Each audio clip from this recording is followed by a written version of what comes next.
What is happening, and welcome to another Photography Talk episode 159. I had to think about that. Now, friends, in this Christmas edition of Photography Talk, we're going to take a deep dive into film photography in its resurgence. Specifically, we'll take a look at a new project from Nikon and Pentax that will culminate in new film cameras being produced. Now, we'll also take a look at two new Canon RF lenses. Boy, that's a surprise right there.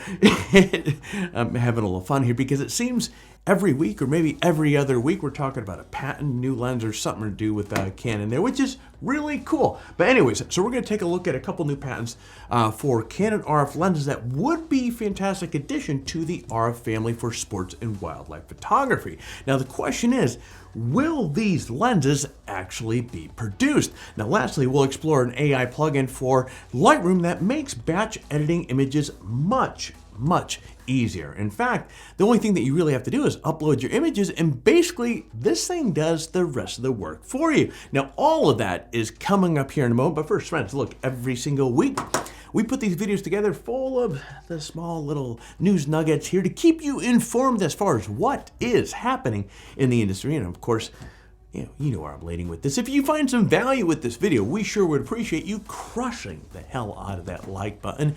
It really does help with the whole YouTube algorithm. That said, my friends, thank you very much, and let's get on to this week's headlines.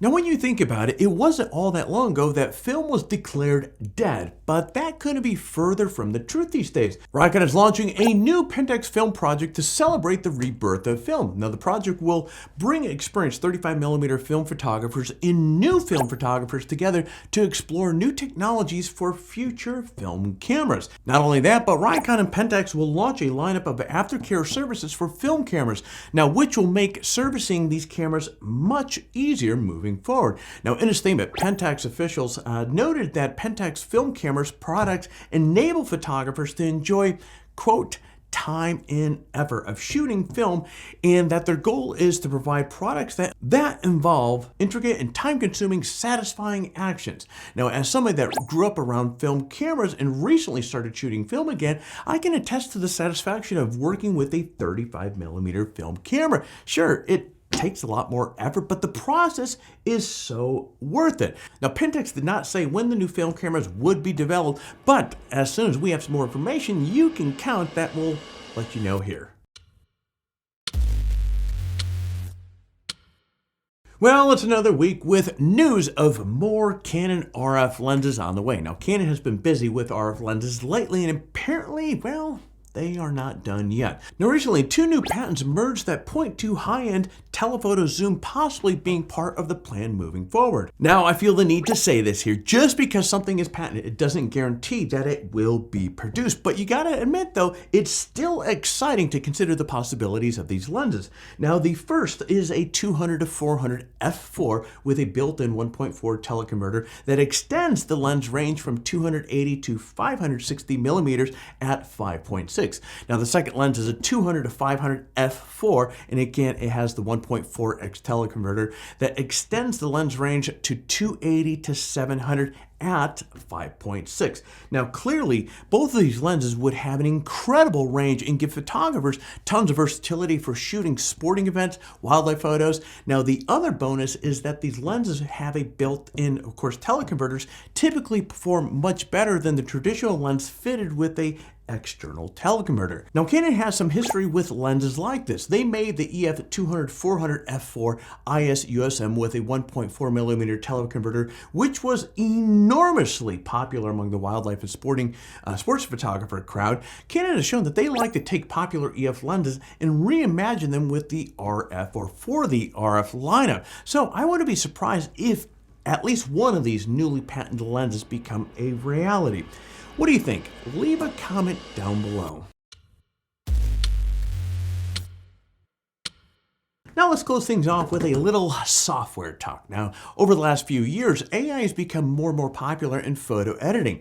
Photoshop, Lightroom, Luminar, and many other photo editing programs have incorporated AI into, or to some extent rather. Well, there's a new AI photo editor aimed squarely at professional photographers. Now this thing is called ImagenAI, and it's available as a cloud-based plugin for Lightroom Classic. Now the way ImagenAI works is actually pretty slick. It learns your style based on 3,000 samples of your previous work. The plugin then creates a personal AI profile that lets it know precisely how to adjust the image to meet your specific style. Now all this can be done in literally a half a second per photo. ImagenAI can edit up to 1,000 images in about 20 minutes. Now, depending, of course, on your internet speed. Now, to say that this is exciting is an understatement, and investors seem to agree on this as well. The company has raised $30 million in investors so far, and not only that, it already has tens of thousands of users that use ImagenAI to edit more than 150 million photos per year. Yeah, that's a few photos right there. Now, in addition to the easy editing features, ImagenAI will eventually have AI-powered culling feature, which will automatically select the best photos from a photo shoot and make adjustments on the fly. So for me, the jury's out to lunch on this one here. I'm not sure I'd be down for handling the culling process over to AI, but hey, if it works, it could be an incredible benefit for professionals. I mean, after all, who likes to sit down at their desk culling through photos? Anyways, if you want to try out ImagenAI, I'm going to put a link in the description so you can go check it out. All right, friends, and that is it for Photography Talk episode 159 of the news this week. Now, normally this time of the video, I would be talking about our current giveaway, but that has ended. So you'll want to stay tuned for next week as we announce the winners and the new prizes. Now, if you enjoy this sort of content, be sure to head over to PhotographyTalk, sign up for an account, friend. It's free to do so, and it gives you access to literally thousands of photography-related articles on the site, including news articles about camera gear, photography tutorials, and much, much more. So, take a moment, sign up for an account, and get access to material that will help you take your best shot. And that is officially all I have here for you today. Wow, TikTok Christmas is just a handful of days away. Well, friends, I'm going to humbly thank you, as always, for tuning in, giving me a few minutes of your time. Again, I know there's a lot of options on YouTube where you can be spending your time, and I'm honored that you have chosen to watch this video and support this channel. Thank you very much. And if you haven't, please consider doing all that YouTube stuff now. They'll like, subscribe, and hit the notification, so therefore every single time that we come out with a new video, just like the one that you just saw here, YouTube does its whole notification process there. But friends, I'm going to be jumping out of here, so you get out there, stay healthy, enjoy your holiday, and take your best shot.